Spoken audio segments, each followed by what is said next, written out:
بسم اللہ الرحمن الرحیم۔ نبی کریم صلی اللہ علیہ وسلم کا ارشاد ہے کہ جو شخص کسی مسلمان کی پردہ پوشی کرتا ہے، اللہ جل شانہ قیامت کے دن اس کی پردہ پوشی فرمائے گا۔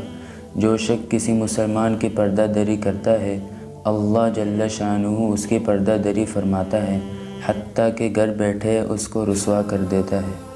اس حدیث شریف میں ہمیں ایک بہت بڑا سبق ملتا ہے کہ ہم آپس میں ایک دوسرے کی خوبیوں کو دیکھیں، کیونکہ ہر انسان میں کچھ خوبیاں ہوتی ہیں، کچھ خامیاں ہوتی ہیں۔ اگر ہم خوبیوں کو چھوڑ کر خامیاں ہی دیکھتے رہے تو پھر معاشرہ خراب ہو جائے گا۔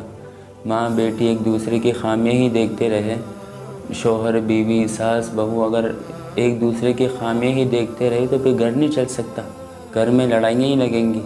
تو اس لیے اس بات کا بہت اہتمام کرنا چاہیے کہ ہم آپس میں ایک دوسرے کی خوبیوں کو دیکھیں اور پھر ان خوبیوں پر سامنے والے کی حوصلہ افزائی بھی کریں۔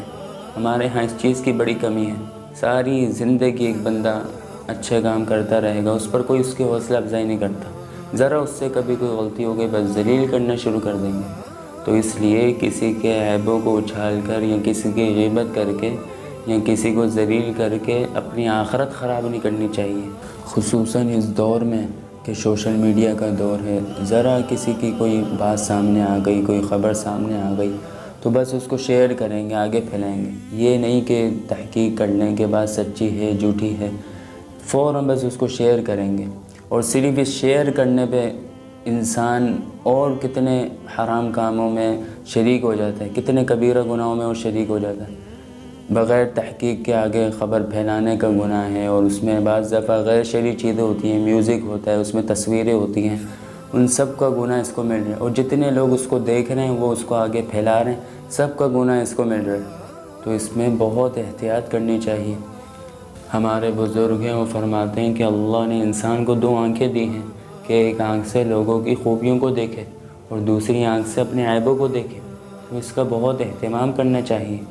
پھر بھی اگر کسی میں کوئی عیب ہے، کوئی غلط چیز وہ کر رہا تو بھائی اس کو پیار محبت سے سمجھا دیں، اس کے لیے دعائیں کریں، اور ساتھ ساتھ اپنے ماحول کو ٹھیک کریں، کیونکہ ماحول سے انسان بنتا بھی ہے بگڑتا بھی ہے، جیسا ماحول ہوگا ویسا بنے گا انسان۔